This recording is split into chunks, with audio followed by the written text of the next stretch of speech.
Hi guys, and welcome to another video. And the days are getting longer, so obviously just got to shift and it is still daylight, so spring is nearly here. The clocks will be going forwards, backwards. They must go backwards, must they? Spring forward, fall back, so spring forward, so the clocks will be going forwards.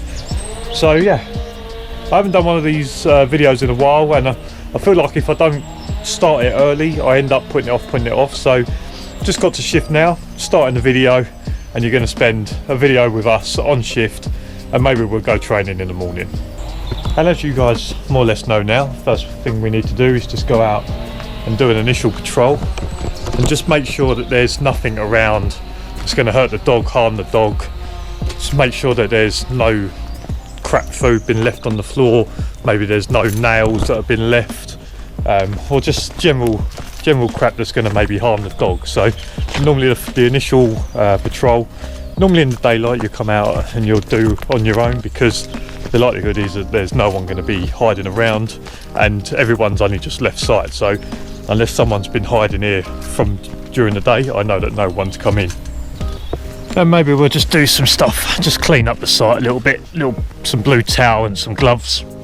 Probably put the gloves in the cabin to dry off or whatever, so there's some spare gloves. I can't see there's too much of a reason why them gloves would have been thrown out. They don't look like they're damaged or anything, so like I say, just do a little bit of a tidy up as well. And now I'm happy that the site is safe. It's time to get the boy out.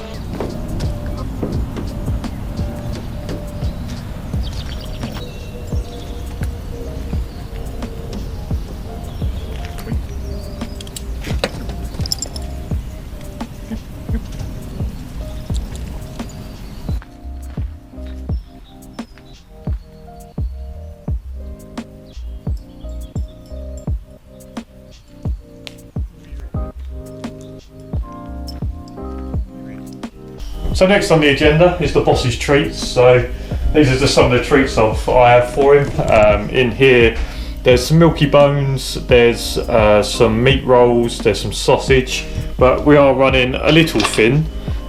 So what I've got left is gravy bones. So these are bones in gravy. These are all great and small, I get from the pet shop. And then I've got some sausage that I'll just need to break up. And then lastly, we have pig ear strips. So you know, like you get pig strips. These are just cracked off bits, and they're a little bit smaller. And like I say, you can give them as like little treats. He doesn't get loads of them. I'm not saying he gets loads throughout the whole shift, but he gets little bits and pieces after patrols and that to say, well done, cheers mate, well done. But yeah, like the pig ear strips is more like a bit of a special treat and a once every now and then on a shift.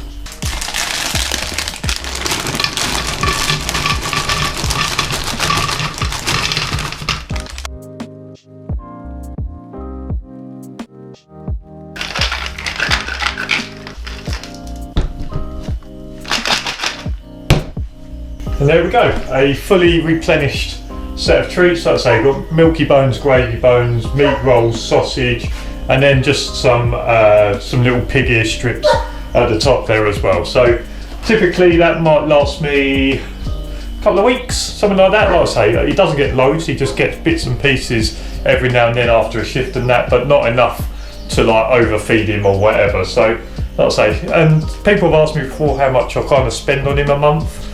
His food from tails.com is about £70–75 a month, and then treats I'll probably spend about the same again on treats, and like I say, they normally last me about a month, but they'll be like pig's ears, gravy bones, milky bones, rolls, things like that. So typically I'll spend somewhere between £120 to £160 a month on him, but when you consider the amount of money he earns me, I think it's nice to make sure that you spend a good amount on the dog. Hi mate, you alright? Yeah, you? Yeah, I'm good. Been up there a while? Yeah, well I wanted to get it done before load today, I want to get it done, see? Oh, right, fair enough. To be honest with you, I wondered whether you stood up there, because I heard you got there earlier. Yeah, the only thing I will say to you is, there's some lights over in the far wood, which I've not seen before, and they're moving about, so They might be just looking Yeah. at wildlife or something, but Yeah, because like I say, I heard you up there earlier, Yeah. and then I haven't heard you for a while. I looked up, there was no lights. I was about to go and push the gate too, not lock it, just push it too, and then I saw the lights. I was like, all right. that's right, fella. All right, so there's Lock some. the gate. I'll lock it. I'll lock it. Alright, mate, yeah, no worries. How are you, though? You good? Yeah, good as gold, mate, yeah. Excellent. Yeah. Hello, darling. Alright. Good boy, Keith. Fair enough. Yeah. Nice teeth, ain't you? Yeah, good boy. He's all right. Yeah. Fair enough. Yeah, got a long night then, mate. Yeah, till 6:30 tomorrow, so it's alright. I've had a decent sleep. I was off last night, so Was you? yeah, so I had a decent sleep last night and this morning, so it should be all good. Busy, long. Oh, mate, have a nice evening. See you later. Thanks, wait there. So that is the farmer, someone that we share the entrance with, and that's a good point. That's a good way to show that even if they're nothing to do with you, so he's not really anything to do with me apart from we share an entrance, but I always go and say hello to him and things like that. I had the dog with me then, and he just sat by my side, and the dog was just watching the guy in the truck, the farmer in the truck, and if the farmer got out of the truck, you may have seen some form of reaction, but whilst the guy was still in the truck, to the dog he's not a threat. But there's a good thing that come out of that, so he's been up in his wooded area chopping up logs and doing whatever it is he does up there, and he has seen some lights that are around the top site that I'm not anything to really do with. My job is to make sure the compound stays safe, and there's only one road in and out, and it's the one that goes past where the farmer was, so there's no one that can get a vehicle in or out without me seeing it, or there isn't really a way of someone getting in or out of that site without me seeing. And that's a good way. I just went down there to go and say hello to him, but he has actually given me some good information now.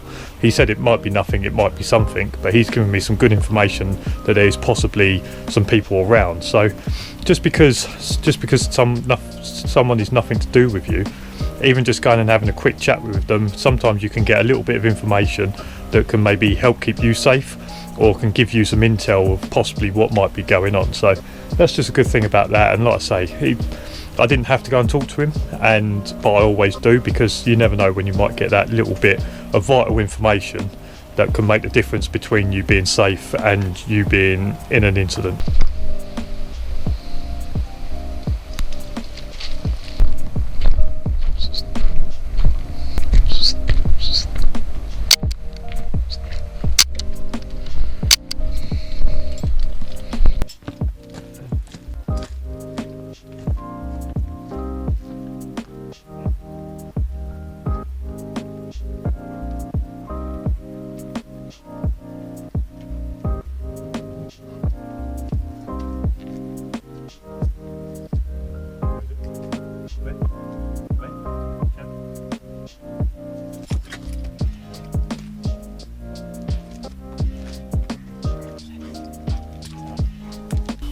Okay, well, we're about halfway through the shift, just coming up to, I think, and it's been a pretty quiet night. It's been reasonably quiet, just going out patrolling the dog, just done a little bit, well, just threw a glove down just to check on his article search, obviously still pretty good.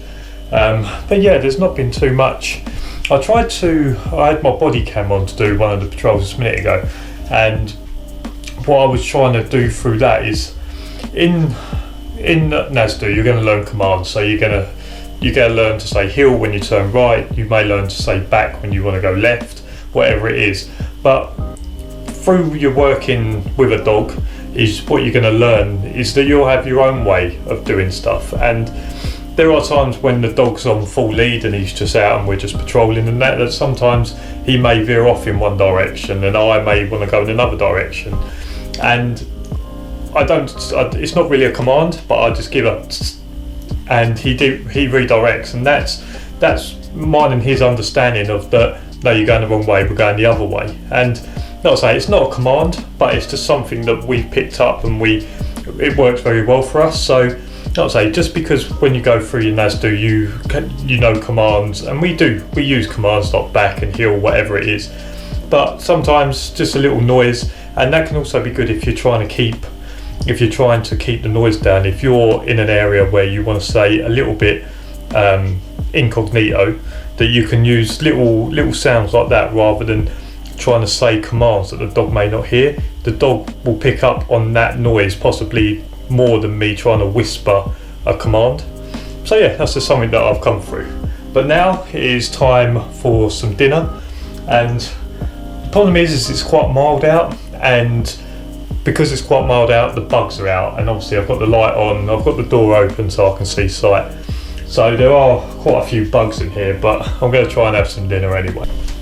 And on the menu for tonight is spaghetti carbonara.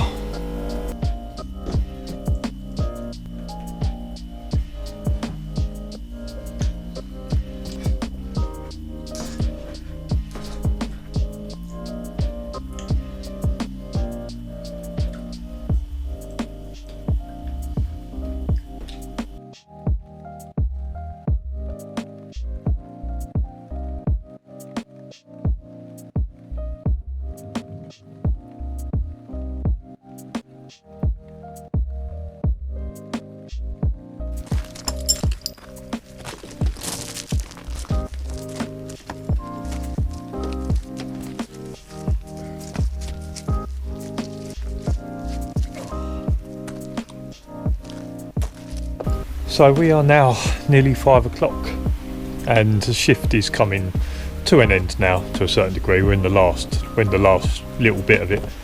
So what I'm going to do is I'm going to do my training video for next week's video. I'll wrap this one up here. This has just been a shift with me and Coop. Done little bits and pieces, got through the shift, things like that. It's just been quite a normal shift. There's been no activity, etc. So it's just been a pretty standard boring shift, is what you would call it, but a safe shift. But I'd say the biggest thing to take out of this video is regarding the farmer. So I humanise myself with the farmer in terms that I talk to him every time he's here, and we now have some form of relationship. And even if you've done that with the public that will walk in around the side of your site or whatever it is, just saying hello, taking your time to talk to them people, humanising yourself with them, they can give you little tips, or they may say to you, you may have the public walking around your fence line and you may say hello to them, and then they may say hello back. Oh, by the way, I saw some kids jumping a fence a little bit further down. And humanising yourself with the general public can sometimes give you the upper edge, and I think that's something that you have to take out of this video. But the only reason that I got that tip off of the farmer is because I take my time to say hello to him, to talk to him, or whatever it is. If I'd never gone down to go and say hello to him, never would have got that information. So yeah, if there's one thing you take out of this video, humanise yourself, say hello to everyone, take your time to maybe talk to a few people, and you never know, they may give you a little bit of information that'll keep you safe and maybe give you the upper hand. So if you like this video, make sure you give it a thumbs up, subscribe down below for loads more videos, and as for now, I'll see you again next week. Cheers for watching, see you later, bye.